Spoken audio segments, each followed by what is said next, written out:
everybody, this is Munch Steed, and you are on Sisters with Superpowers.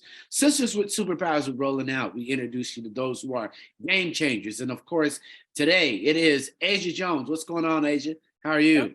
I'm great. Nice to meet you. Good to see you. You know, when you first started and saw basketball, where were you? Piscataway, New Jersey. I think I was about 3 years old. My uncle gave me my first basketball, and we haven't parted ways since. You know, when you think about the places that basketball has taken you, what would you say to a young girl now that people weren't whispering in your ears when you first started on this journey? It's a tough one. I've been around the world and back. Probably just enjoy the moments. Not always be looking for the next thing. Kind of enjoy the process and where you are right now. Take it all in. Enjoy the people you meet along the way, because it's all about who you know, right? I think I could have done a better job of that. Just really, really making people more a part of my life that I came encountered during the process. You know, for somebody who really had never heard anyone say what you just said to us, can you unpack one certain moment per se in college that Mhm. there was an opportunity or something someone was saying and you weren't necessarily vested in it? How should a young sister with superpowers begin to learn how to hear actively that you may have missed at that moment? For me, I think my personality is such where I don't like crowds. I'm more in the background. I want to be more in the front. But I went to UConn, so we had an amazing basketball team, and people wanted to know you. We had a lot of donor events. Our scholarships were endowed, so you were in contact constantly with people with positions and power and money per se. Um, but I was always kind of shy and didn't really engage these people. I know they didn't really want anything from me, just to know me, and I didn't really take heed to that. So I think I struggled later in life to kind of find my path, because I didn't really take advantage of those situations, because those people would have helped me. They would have done anything for me to help me kind of elevate my life. Thanks for sharing that. But let's talk about being an introvert. There's nothing wrong with being an introvert, but understanding your introvertness and being able to make it work with and for you. What have you learned now that you could share with those who really now you're an active learner and a leader? I'll say for me now, I just try not to say no to anything. Um, that's kind of, I was always quick to say no because it would make me uncomfortable, but that's where you grow. That's where you get things, is in being uncomfortable. So I try not to say no. Most things people ask me to do, I really don't want to do. Like my person, I'm like, oh God, no, I gotta go talk, or I gotta go do this. But it's an opportunity, and they see something in me that maybe I didn't see it myself, and they want me there. So for me, I just try not to say no. And that's kind of how I've gotten by now later in life, and how I've kind of found my way moving through this next part of my life. It's just really trying to take advantage of everything people present in front of me. You know, think about draft day. Um, what were you saying to yourself when you knew at this point you were going to be a professional athlete? What did you say to yourself, and what would you say to future professional athletes on draft day? Oh boy, that was tough, because for us, the WNBA draft happens maybe a week or two after we just won a championship. We went undefeated, we won a championship, and a week or two later, I'm at a draft. So like I had finals, I had papers to write. It was just a whirlwind. So for me, it was like exhausting. It was just a lot happening. I didn't really get to enjoy the process like maybe the guys would, because there's a huge period of time where they just get to prep, they find their outfits, they're doing all these things, and everything for us was rushed. So for me, it was just kind of like, just okay, what do I got to do? What do I got to be? And just kind of like not really focus on the probably how big the moment was, but just trying to get through it. So that was tough looking back on it. Just how quickly everything happened. You know, to be on a world stage and you're a world champion, you have something in common with many people. Can you share with the audience what it feels like to be a Black girl with that Olympic gold around her neck? For me, it happened later. It was what 2012. I was 32 when I finally got to play. Every year going up into that, I was always injured. I never really got to compete for a spot. I was always kind of in the pool, but it was something always happening with my body where I didn't get to compete for the opportunity. So finally, like I made it. Was on world championship team, so I was in the process for 4 years, and just actually had that realized. It was just like I was just standing there looking around, like I can't believe this is actually real. And this is forever, you know. So I don't talk about it a lot, but when somebody brings it up, I'm like, yeah, that happened. Like I can't believe I was actually there, and it was kind of an incredible experience. That I did take in because it took me so long to get there. I enjoyed and savored every moment of that. Let's talk about that looking as a sister with superpower. Um, when you do have injuries, what does it take to tell yourself to rebuild? It's part of the process and it's part of what you have.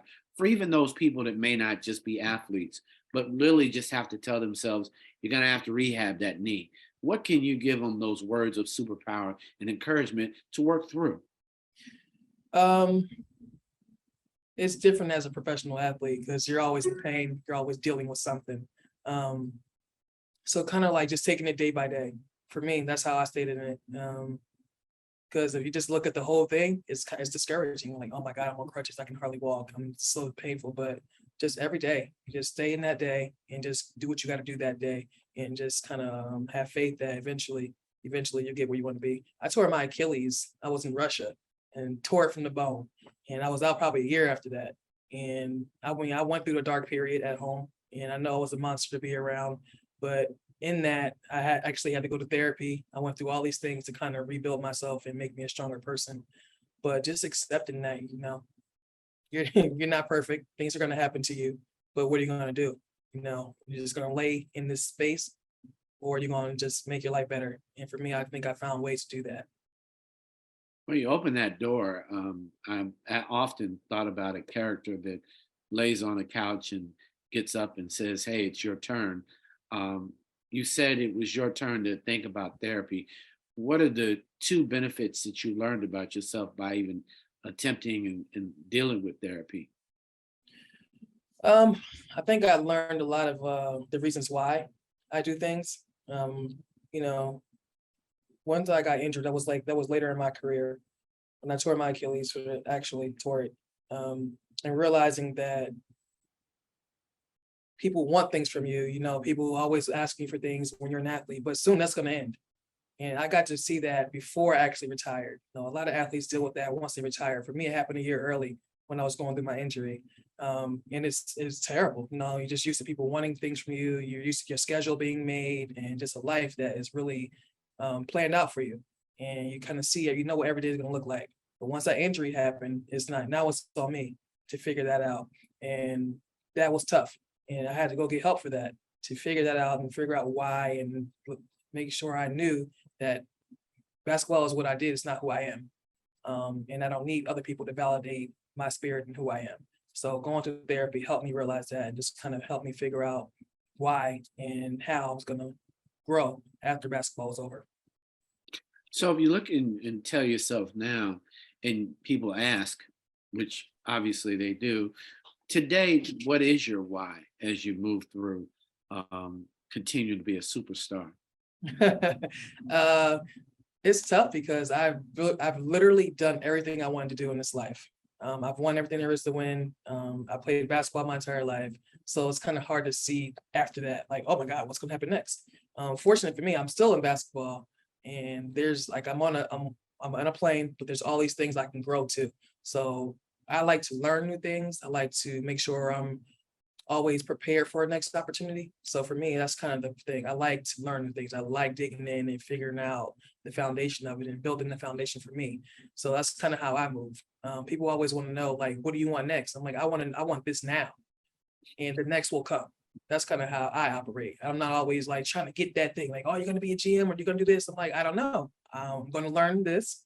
I'm going to learn it well, and we'll see what grows from that. And because of that and opportunities and people I've met, something will always happen. Or I'll be here and I'll do this well. But I'm content with that. When you think about that, and you're talking to yourself and you're saying, "Hey, I've made a new move and I'm adjusting to this move," how do you suggest for a young woman who is in an environment where it might be more male dominant or a Mhm. history of male dominance to show as her authentic self and to exude the confidence that's necessary to make the brothers like, nah, she plays the game. She knows where the hole is. She knows what a 3 point. She understands pick and roll. What is it that is key for a woman to show up in a play where there's a toxicity that obviously we're working to evolve as a community, but literally they might question, does she understand the game? Oh, that's tough because my resume kind of precedes me. There's not a lot of people who have been where I've been or done the things I've done.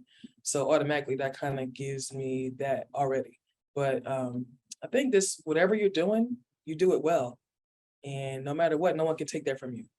You show up as yourself. And I think I've been fortunate to be in environments with people that's been easy for me. And they've enjoyed who I am. I know that's not the case for everyone, but I think always looking for that place where you are comfortable and not really trying to stay in a place that is toxic. Everyone thinks they just gotta, oh, I guess my opportunity, but maybe that one's not for you. You have to be, you can't be afraid to pivot and just not always keep yourself in a place that's not good for you.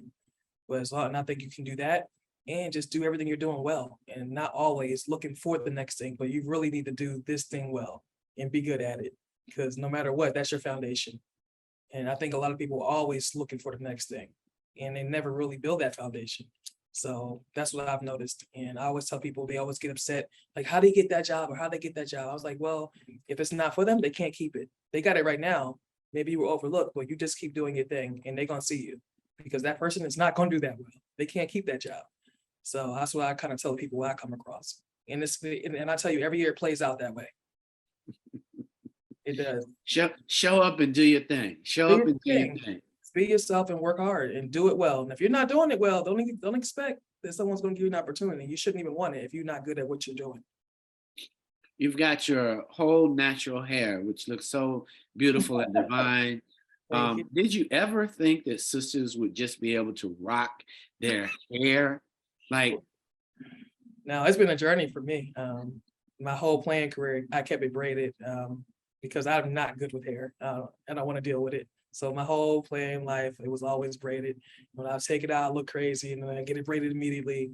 But it's been fun kind of once I retired to go through this process and figure out who I am and figure out what my hair is going to do. And it's just been fun for me. I've tried to have fun with it and everyone's doing it around you. So it's just like, it's just so easy now, you know?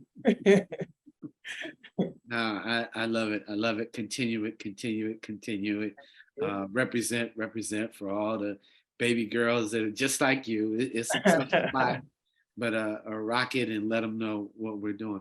Um, Pivoting to, for those who haven't seen the world, like literally you've seen Russia. Yeah, I'm going to India on Friday, but Russia, yeah. Portland, like being black from Jersey going to Portland, you know, what's it like and what do you enjoy when you really get to see other parts of the world and other the country and what would you say to other young women who are going to have these trips and what should they do? That's funny you say that because usually when I would go play for a team, the local players would be like, "Oh, you're not like the other Americans." I'm like, "What do you mean?" I'm like, "Oh, well, you try this and you try that." Where for me, I try to immerse myself in their culture. I'm in their world. I can always go back to New Jersey, but I'm here now, and I tried to enjoy every place I was in and just really get to understand it and just be a part of their world. I mean, and they always appreciated that about me. You know, that kind of endeared me to the locals and my teammates and my coaches because they knew that I didn't come there with preconceived notions or, oh, I'm not eating now. I'm not trying that. Oh, take me to McDonald's. I'm like, I never went to McDonald's over there. But a lot of people did. And they hated that. They kind of put a stigma on us because of that. So for me, I like to just really immerse myself in the culture. Whatever there is, I'm hanging out with my teammates who are from there. Take me here, take me to eat. Where we going? Like, and then it just makes your life just richer. If you're gonna be there, if you're gonna take these trips, why not? Enjoy it, and just learn it and get to know something else, and you'll grow in turn. Language, did you pick up some words along the way? You know what? My first few years in Russia, I could understand it, but eventually, like as I elevated, no one spoke Russian anymore. Like our coaches weren't Russian, all the players were like from around the world. But the first few years, I could understand it. Now, not so much. Well, I am so very proud of you. Let's talk about it. You are one of many. A friend of mine is a young girl. You probably don't know her, Swing Cash. That's But my really. come on, come on, you know. Just by the way, Yeah. you know, her uncle Munson. But anyhow, uh, but she and Steve, um, you guys are really moving and showcasing what it is to be sisters with superpowers who can move that rock and move the game forward. What are you saying, the two of you? And obviously, why the NBA? Why not just go play on a team? Why should you be and are you taking this moment to really say what Black women can add to a game that really is just beginning to know how big you guys are and understanding where this game could really go? I think she and I, we spoke yesterday kind of about these things. We talk about it all the time when we see each other. It's just somebody has to do it. We are fortunate to be in the position, to be in the right time, in the right place, in the right life, to be the ones who are getting these opportunities. A lot of times when people get this NBA experience or opportunity, it's like on a fluff job, a fake assistant coach, or not, I shouldn't say fake, but they're not really giving an opportunity. They're checking the box. And I think she and I have been very lucky not to be a part of the checking box group. We are in real positions where people will value our opinions. We have input. We have like a knowledge base where people respect us and they want to hear what we have to say. And I think she and I take that very serious. And we also are constantly looking for people to bring in and reach back and just making sure that other people know that these are opportunities. Hey, go do this, go do this. It's an opportunity. I think we take that very serious, making sure that other people know that these are coming. This is all new. This is new ground, and we just want to be great ambassadors for that. Cool. Well, lots of love. Very proud of you. Asjha Jones, you are definitely a sister with superpower. Just wanted to let you know that we at Rolling Out are proud of you. Can't wait to come hang out in Portland, which I will do since a couple of my favorite coffee spots are there. Stumptown is definitely Okay. in the city. So thanks to you. Thanks to all you do. Ladies and gentlemen, round of applause for Asjha Jones here, Sister with Superpowers. Know that we love you forever here at Rolling Out. Thank you. Appreciate it.